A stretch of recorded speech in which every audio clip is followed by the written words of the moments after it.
നമ്മൾക്ക് എപ്പോഴോ നമ്മൾ ചില പരാജയങ്ങൾ നമുക്ക് ഉണ്ടായിട്ടുണ്ടാവും. അതിനേക്കാട്ടിൽ ഒട്ടനവധി വിജയങ്ങൾ നമുക്ക് ഉണ്ടായിട്ടുണ്ടെങ്കിൽ ആ വിജയങ്ങളെ ഒന്നും നമ്മൾ കാണില്ല. ആ ഉണ്ടായ കൊച്ചു കൊച്ചു പരാജയങ്ങളെ വലിയ സംഭവങ്ങളായി കണ്ടുകൊണ്ട് നമ്മൾ സ്കേഴ്സിറ്റിയുടെ ലോകത്തങ്ങ് ജീവിക്കുകയാണ്. അബൻഡൻസിന്റെ ലോകത്തെ വിട്ടെറിഞ്ഞിട്ട് സ്കേഴ്സിറ്റിയുടെ ലോകത്ത് ജീവിക്കുകയാണ്. ഒരു ഉദാഹരണം പറഞ്ഞു കഴിഞ്ഞാൽ, ഈ വേൾഡ് എന്ന് പറഞ്ഞാൽ ഫുൾ ഓഫ് ഓപ്പർച്യൂണിറ്റീസ് ആണ്. ഒരുപാട് ഒരുപാട് ഒരുപാട് ഒരുപാട് അവസരങ്ങളുടെ ഒരു ലോകത്താണ് നമ്മൾ ജീവിക്കുന്നത്. പക്ഷെ എന്താ പ്രശ്നം എന്ന് വെച്ച് കഴിഞ്ഞാൽ, ലോകത്ത് അവസരങ്ങളുടെ കുറവല്ല. അവസരങ്ങൾ നോക്കിക്കഴിഞ്ഞാൽ നമ്മളെക്കാട്ടിലൊക്കെ സാധാരണക്കാരായിട്ടുള്ള ആളുകൾ പല അവസരങ്ങൾ ഉപയോഗിച്ചുകൊണ്ട് നമ്മൾ കാണും, ഓ ഭയങ്കര മാറ്റം, എന്തൊരു വ്യത്യാസ വ്യക്തിക്ക് വന്നത്, 2 കൊല്ലം മുമ്പ് പുള്ളി ഇങ്ങനെയൊന്നും ആയിരുന്നില്ല, വളരെയധികം വ്യത്യാസം വന്നു എന്ന് നമ്മൾ പറയാറുണ്ട്. കാരണം എന്താണെന്ന് വെച്ച് കഴിഞ്ഞാൽ അവർ കാണുന്നത് ആ ഓപ്പർച്യൂണിറ്റീസിനെ കാണുന്നു. നമ്മൾ അപ്പോഴും സ്കേഴ്സിറ്റിയെ നോക്കിക്കൊണ്ടിരിക്കുകയാണ്. ആ സ്കേഴ്സിറ്റിയെ നോക്കിക്കൊണ്ടിരുന്നാൽ നമുക്ക് സ്കേഴ്സിറ്റി കിട്ടുന്നു, ഓപ്പർച്യൂണിറ്റീസിനെ നോക്കുന്ന സമയത്ത് ഓപ്പർച്യൂണിറ്റി. അപ്പൊ നമുക്ക് നമ്മുടെ മൈൻഡ് സെറ്റ്, ആ മൈൻഡ് സെറ്റിൽ ഒരു മാറ്റം വരുത്തുക എന്നുള്ളതാണ് ഏറ്റവും ഇമ്പോർട്ടന്റ് ആയിട്ടുള്ള ഒരു കാര്യം. ആൻഡ് ഇന്നത്തെ ഒരു പ്രോഗ്രാം നമ്മൾ പ്ലാൻ ചെയ്യുന്നത് ഈ ഒരു മൈൻഡ് സെറ്റിനെ നമുക്ക് മാറ്റം വരുത്തിയാൽ എന്ത് വ്യത്യാസം വരും എന്നുള്ളത് നമുക്കൊന്ന് അനലൈസ് ചെയ്യുകയും കൂടി ചെയ്യാവുന്ന രീതിയിലാണ് ഇന്ന് നമ്മളത് പ്ലാൻ ചെയ്യുന്നത്.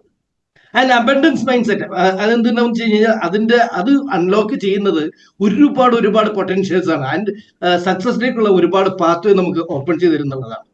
ഞാൻ ജസ്റ്റ് 1-2 കാര്യങ്ങൾ പറയാം. നമുക്ക് മേജർ റെവല്യൂഷൻസ്, അതായത് ലോകത്തുണ്ടായിട്ടുള്ള വിപ്ലവങ്ങളെ കുറിച്ചൊന്ന് ചിന്തിച്ചു കഴിഞ്ഞാൽ, കാർഷിക വിപ്ലവം, ഇൻഡസ്ട്രിയൽ റെവല്യൂഷൻ, IT റെവല്യൂഷൻ, അത് കഴിഞ്ഞതിന് ശേഷം എന്താ പറയുക, ഇന്റർനെറ്റിന്റെ റെവല്യൂഷൻ കഴിഞ്ഞതിന് ശേഷം വന്നിട്ടുള്ള റോബോട്ടിക്സിന്റെ റെവല്യൂഷൻ, ബ്ലോക്ക് ചെയിൻ റെവല്യൂഷൻ, ഇങ്ങനെ പല തരത്തിലുള്ള റെവല്യൂഷൻസ് ലോകത്ത് ഇങ്ങനെ വന്നുകൊണ്ടിരിക്കുകയാണ്. ഈ റെവല്യൂഷൻസ് എല്ലാം വരുന്ന സമയത്ത് 2 തരത്തിലുള്ള ആൾക്കാരുണ്ടാവും.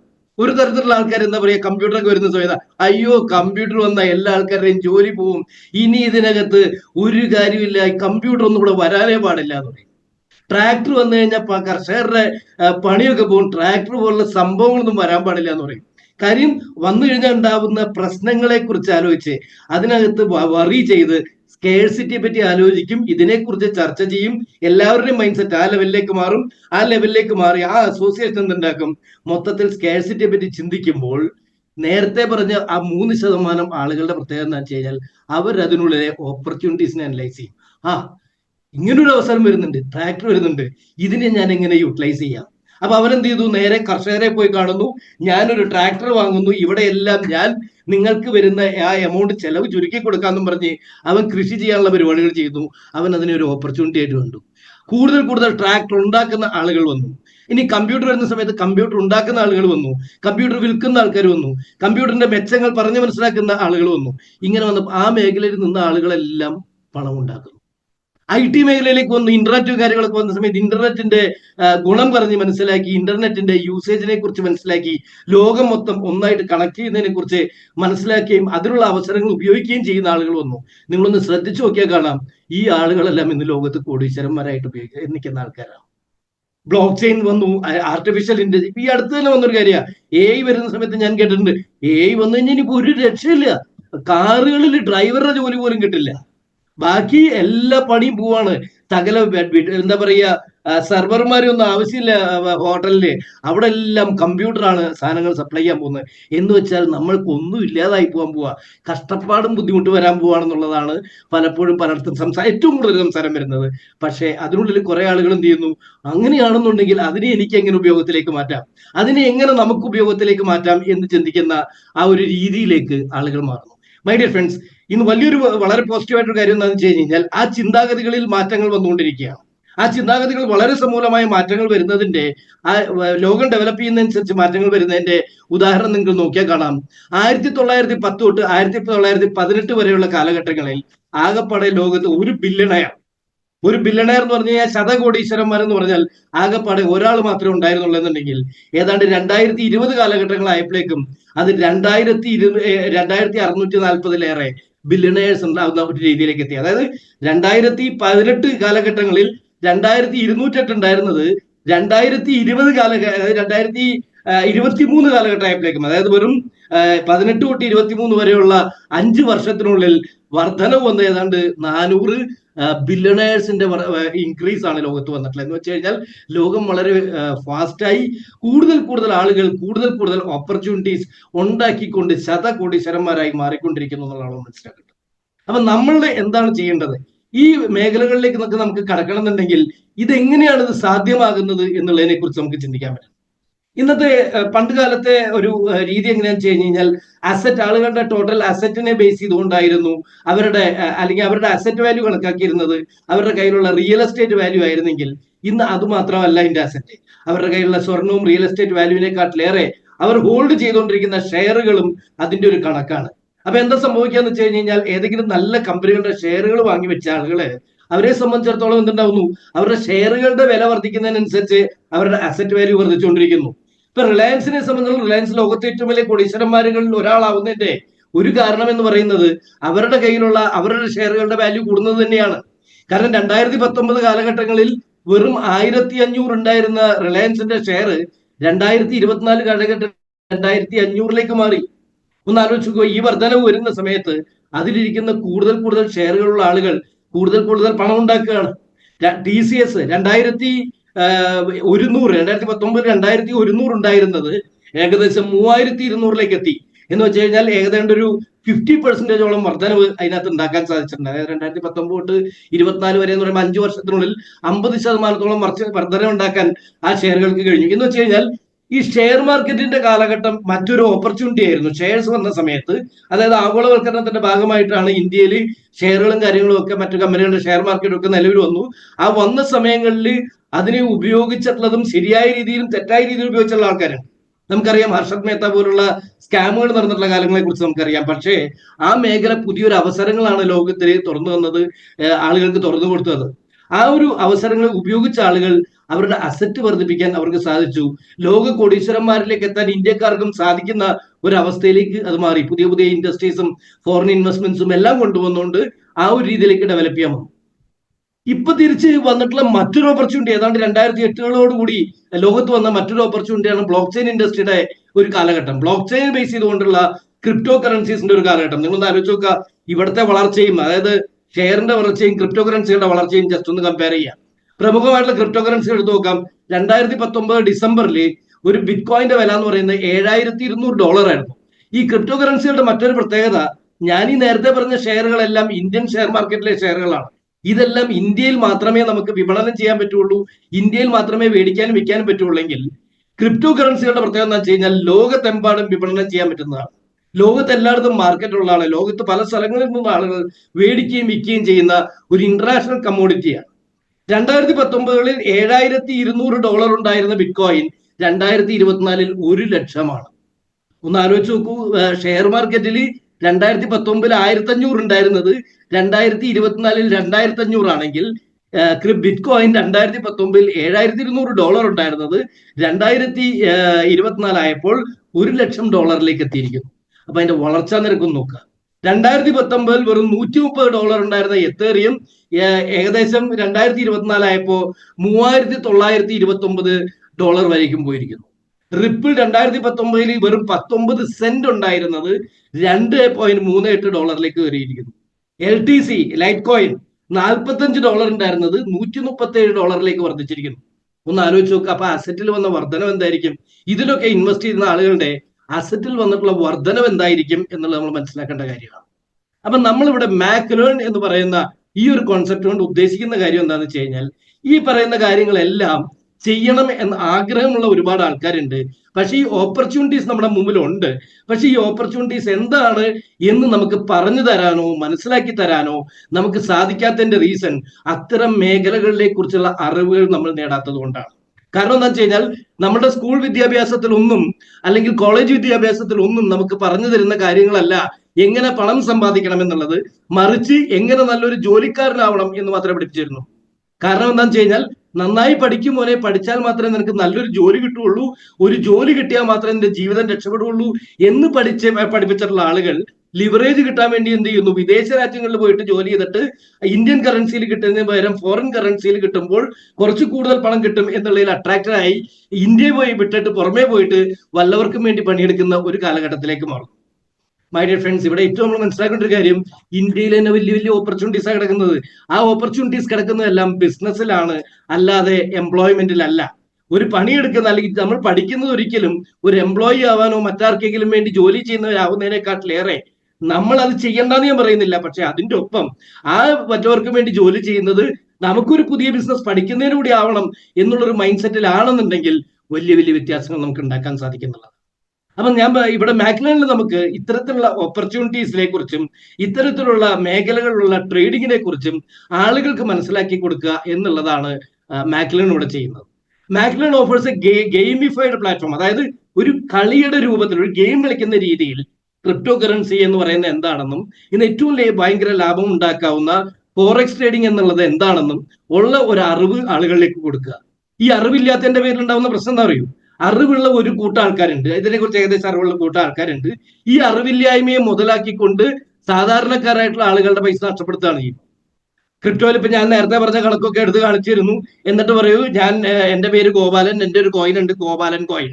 ഈ കോയിൻ ഇപ്പൊ ബിറ്റ് കോയിൻ ഒന്നും നിങ്ങൾക്ക് മേടിക്കാൻ പറ്റില്ല, ഗോപാലൻ കോയിൻ നിങ്ങൾ മേടിച്ചു വെച്ചോ, ഇപ്പൊ നിങ്ങൾക്ക് അത് 1 രൂപയ്ക്ക് കിട്ടും. അപ്പൊ നാളെ ബിറ്റ് കോയിൻ വളർന്നു കഴിഞ്ഞു കഴിഞ്ഞാൽ ഗോപാലൻ കോയിൻ $1,00,000 ആയി കഴിഞ്ഞാൽ നിങ്ങളൊന്ന് ആലോചിച്ച് നോക്കിയാൽ നിങ്ങൾ ആരാ?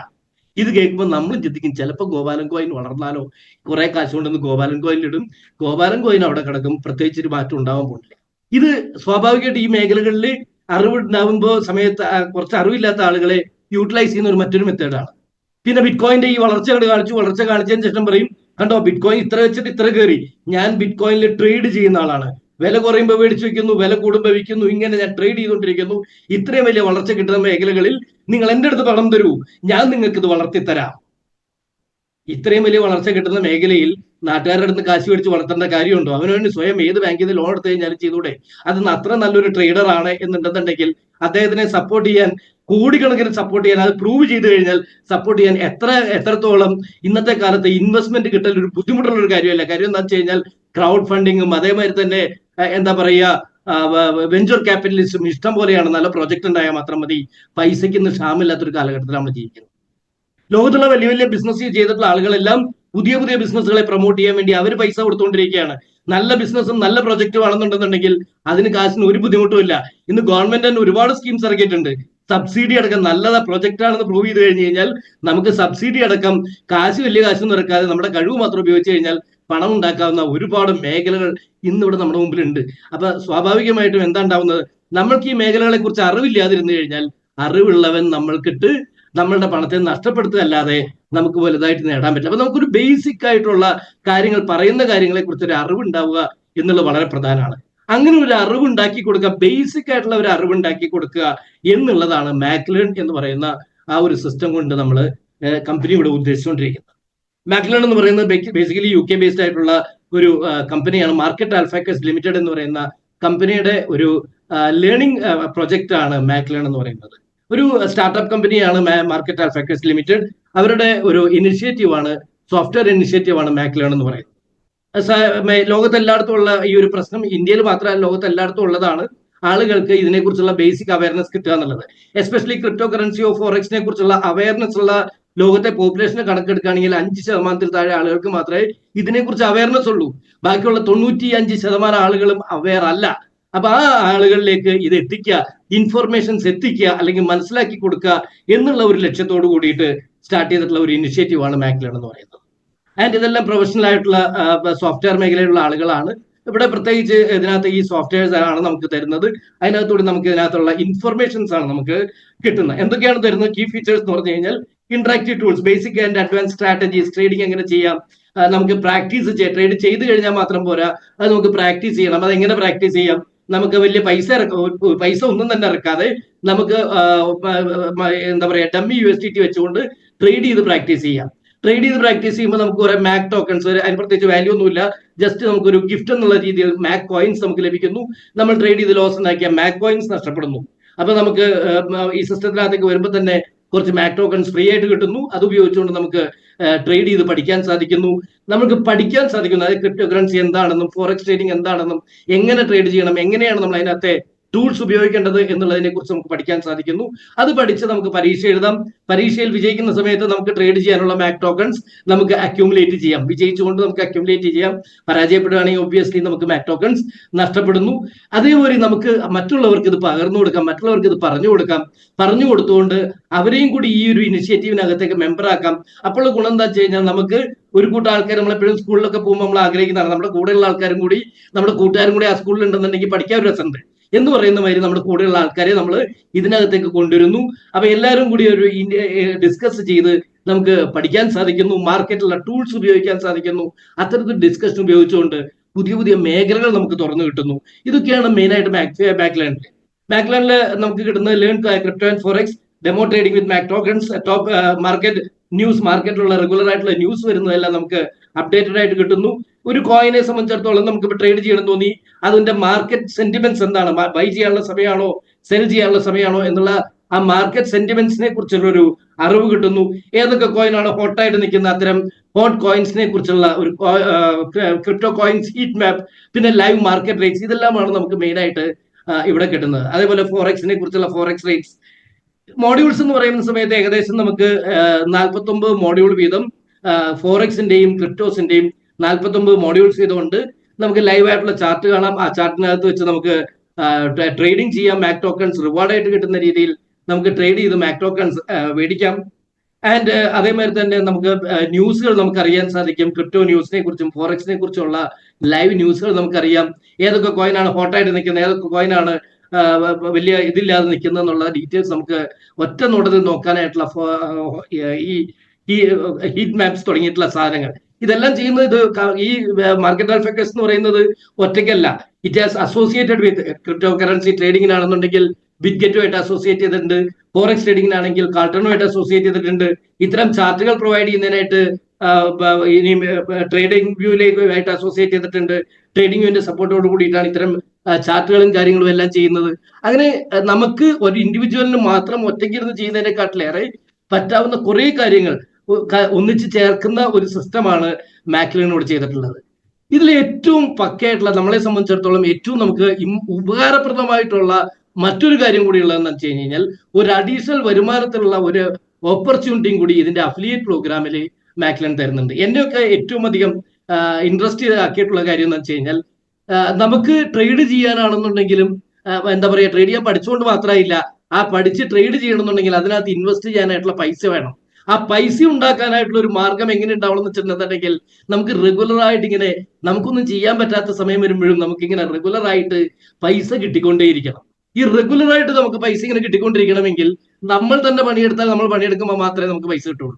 ലോകത്തെ ഏറ്റവും നല്ല പ്രൊഫഷൻ നമ്മൾ പറയും ഡോക്ടർ ആയി കഴിഞ്ഞാൽ ആണ്, അല്ലെങ്കിൽ ടീച്ചർ ആയാൽ നല്ല പ്രൊഫഷനാണ്, അല്ലെങ്കിൽ ഗൾഫുകാരനായാൽ നല്ല രക്ഷപ്പെട്ടു എന്നൊക്കെ പറയും.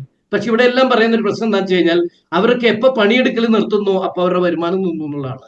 പിന്നെ അവർക്ക് വരുമാനം കിട്ടണമെങ്കിൽ അവർ എവിടെയെങ്കിലും ഇൻവെസ്റ്റ് ചെയ്തിട്ടുണ്ടാവണം. ആ ഇൻവെസ്റ്റ്മെന്റ് ആണ് നമുക്ക് പണിയെടുക്കാതെ വരുമാനം തരുന്ന ഒരു കാര്യം. പിന്നെ അല്ലാന്നുണ്ടെങ്കിൽ ആരുടെ കയ്യിലാണ് ഇങ്ങനെ റെഗുലറായിട്ട് വരുമാനം വരുന്നത്? ബിസിനസ് ചെയ്യുന്ന ആളുകൾ. അവരെ സംബന്ധിച്ചിടത്തോളം അവർ വീട്ടിൽ കിടന്നുറങ്ങിയാലും അവർക്ക് വരുമാനം വരും. കാരണം അവരല്ല അവർക്ക് വേണ്ടി വർക്ക് ചെയ്യുന്നത്, അവരെക്കാൾ കഴിവുള്ള ആളുകൾ അവർക്ക് വേണ്ടി വർക്ക് ചെയ്യുന്ന ഒരു സിസ്റ്റം അവർ ഡെവലപ്പ് ചെയ്യുന്ന കാരണം ആ സിസ്റ്റത്തിലുള്ള ആളുകൾ വർക്ക് ചെയ്യുന്ന സമയത്ത് ആ ഒരു സിസ്റ്റം ഡെവലപ്പ് ചെയ്തതിന്റെ പേരിൽ റെഗുലർ ആയിട്ടുള്ള വരുമാനം അവർക്ക് കിട്ടിക്കൊണ്ടിരിക്കുന്നു. അതാണ് ഈ അഫിലിയേറ്റ് പ്രോഗ്രാം എന്ന് പറയുന്നതിന്റെ ഏറ്റവും വലിയ ഇമ്പോർട്ടൻസ്. ഇവിടെ ഡെവലപ്പ് ചെയ്തിട്ടുള്ള ഒരു അഫിലിയേറ്റ് പ്രോഗ്രാം, വളരെ ബ്യൂട്ടിഫുൾ ആയിട്ടുള്ള ഒരു അഫിലിയേറ്റ് പ്രോഗ്രാം ആണ് മാക്ലിനോട് നമുക്ക് ഡെവലപ്പ് ചെയ്തിട്ടുള്ളത്. എങ്ങനെയാണ് അത് വർക്ക് ചെയ്യുന്നത് വെച്ച് കഴിഞ്ഞാൽ നമ്മൾ മാക്ലിനകത്ത് ജോയിൻ ചെയ്യുന്നു. ഈ ഒരു കോഴ്സ്, നമ്മുടെ ഈ ഒരു ആപ്ലിക്കേഷന്റെ ഈ ഒരു കോഴ്സിനകത്ത് ജോയിൻ ചെയ്യാനായിട്ട് ഇതൊരു ഇന്റർനാഷണൽ ഓപ്പർച്യൂണിറ്റി ആണ്. കേരളത്തിൽ മാത്രമല്ല, ഇന്ത്യയിൽ മാത്രം ചെയ്യുന്നതല്ല, വേൾഡ് ഓവർ ചെയ്യാവുന്ന ഒരു ഓപ്പർച്യൂണിറ്റിയാണ്. അതുകൊണ്ട് തന്നെ ഇതിന്റെ എൻട്രി എന്ന് പറയുന്നത്, അല്ലെങ്കിൽ ഇതിന്റെ സബ്സ്ക്രിപ്ഷൻ ചാർജ് എന്ന് പറയുന്നത്, ഈ കോഴ്സിനുള്ള സബ്സ്ക്രിപ്ഷൻ $100 ആണ്.